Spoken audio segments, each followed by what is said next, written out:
সেইদিনা আৰু জমনি এটা হ'ল, শ্বেয়াৰ কৰিব বিচাৰিছোঁ সকলোকে। আমাৰ সন্তোষ গ্ৰুপৰ ইয়াত সকলোৱে জানে পোকৰ ধৰা ছিষ্টেম নাই। আমি য'ত আছিলোঁ, গাঁওখনত আছিলোঁ, আমি নিজনিৰ পৰা 1 ঘণ্টাৰ ৰাস্তা। গাঁৱৰ ভিতৰত মানুহ নাই, একেবাৰে কম। 4টামান কটেজ আছে। আমাৰ গাইডৰ এটা কটেজ আছে তাত ধুনীয়া, তাত আমি থাকিলোঁ।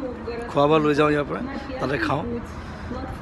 আৰু মই কি কৰিলোঁ, পাকঘৰৰ পৰা মানে পোকৰ ধুবৰ কাৰণে গিলাচ এটা লৈ গ'লোঁ। ৰাতিপুৱা গিলাচটো আনি থৈছিলে, মই নাচালোঁ, প্লাষ্টিকৰ গিলাচ। বোলো পোকৰ ধুবলৈ কিবা এটা লাগিব তাত। গিলাচটো লৈ গ'লোঁ, তাত পোকৰ ধুইছোঁ। তাৰপিছত দেখিছোঁ কিবা পোকৰ পৰা তেল ওলোৱা নিচিনা লাগিছে। পোকৰ পৰা তেল ক'ৰ পৰা ওলাব? পিছত গম পালোঁ সেইটো আমাৰ শ্ৰমিকে মানে অমলেট বনাবৰ কাৰণে বাটাৰ আনি থৈছিলে। গিলাচটোত বাটাৰ আছিলে, মই নাজানো। চব ৰাছিয়ালৈ আহি মানে প্ৰথমবাৰ বাটাৰেদি পোকৰ ধুইছোঁ মই। সেইটো এক্সপিৰিয়েঞ্চ মই কেতিয়াও নাপাওঁ। সন্তোষ এক্সপিৰিয়েঞ্চ উইথ বাটাৰ পোকৰ। এই মানে এটাই প্ৰব্লেম, মানে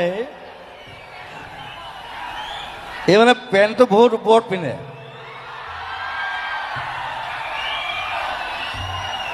চবে চাওক, পেণ্টটো ইমান ওপৰত পিন্ধে নেকি? এইটো হাই ৱেষ্ট জিন্স হয়, এইটো ওপৰতে পিন্ধে। কি? এইটো হাই ৱেষ্ট জিন্স হয়, এইটো ওপৰতে পিন্ধে। সেইবোৰ নাজানো আমি। মই যিমান ছোৱালী দেখিছোঁ চবে পেণ্টটো তলত পিন্ধে।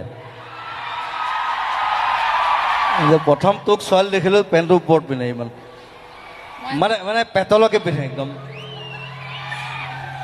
মই চাপৰ যে পেণ্টটো ওপৰলৈ আহি যায়, কি কৰোঁ? চাপৰ কাৰণে? অ'কে। সেইকাৰণে চাৰ্লি চেপলিনে ওপৰত পিন্ধিছিলে। That's it. নীল আহিছে, নীলৰ এটা গান বৈছো।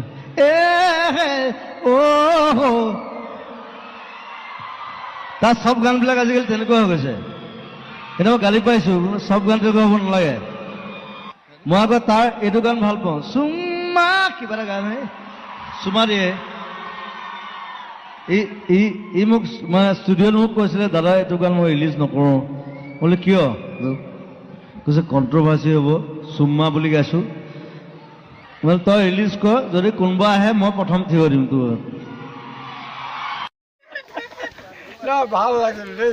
70 বছৰ আপোনাৰ সঁচাকৈ মই ভাল লাগিল দেই। 70 বছৰ মোৰ কিন্তু তোমাক লগ পাম বুলি আহিলোঁ।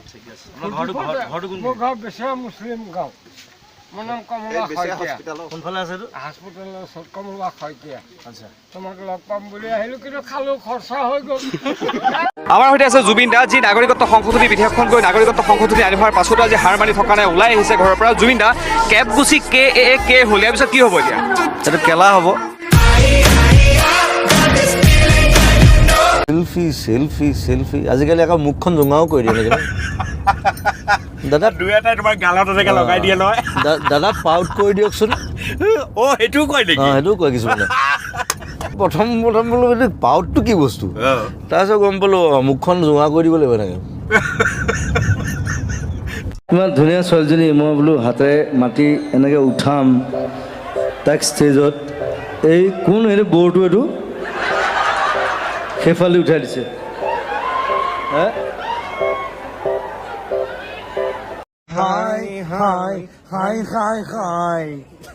চিকাৰ ব্ৰিটিছ হিষ্টৰীটো লণ্ডন মানে আজি আছে, আমি লণ্ডনলৈ গুচি যাম, উৰ্মিলাও যাব। জোক এটা ক'লেও বুজিবলৈ বহুত দেৰি লাগে। মহিমাও আছে, আমিতো আছে বাৰু, ৰসৰ ভঁৰাল আমি। এইজন আছে, এইজন লাগি আছে বাৰু। দুখ লাগিছে লণ্ডনখন এই যামগে আমি। যেন ছোৱালীহে উলিয়াই দিছে। কাইলৈ আমাৰ ক্ৰিকেট টিমৰ নতুন কেপ্টেইন, এজন বিশেষ প্লেয়াৰ আমাৰ মাজত প্ৰেক্টিচ কৰি আছে। মই আৰম্ভ কৰিলোৱেই। কাইলৈ 3টা বজাত লগ পাম দেই। কাইলৈ 3টা বজাত সকলোকে লগ পাম। ভাল লাগিব জুবিনে গান গাই থাকিব, এইবিলাক নানুৱে মেকআপ কৰি থাকিব। দিয়া গীতা খোল দিয়া। নুনুৱে মেকআপ কৰি থাকিব। দিয়া গীতা খোল দিয়া। জীৱন আহে ঘূৰি सामान्य रूप से हम लोग फ्लाइट में हैं अभी बोल रहे हैं कि सामान्य रूप से सांस ले तो सामान्य रूप से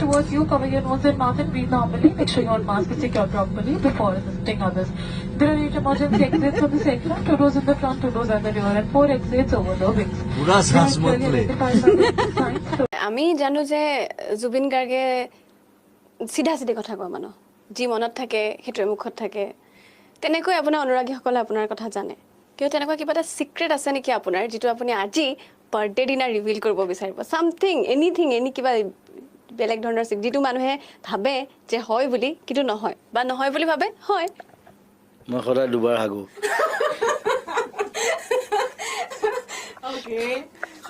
সাধাৰণতে মানুহে এবাৰ হাগে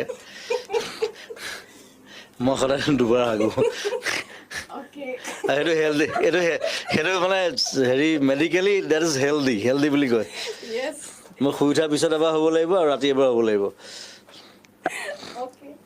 এইটো বহুত ডাঙৰ সিক্ৰেট ওকে আৰু জন্মদিন কিছুমান মানুহে ভাবে যে মই নেহাগো বুলি ভাবে এইটো এই জুবিনে হাগেও নেকি এনেকৈ ভাবিব এই নেহাগে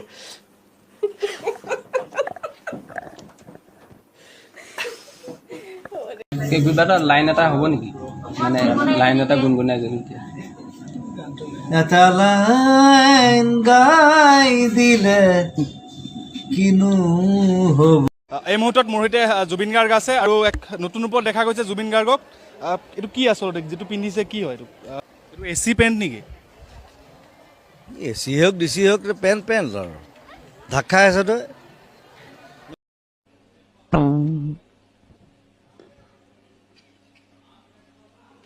ঐ মাইক্ৰফোনটো কোনে দিব থেংক ইউ দিছে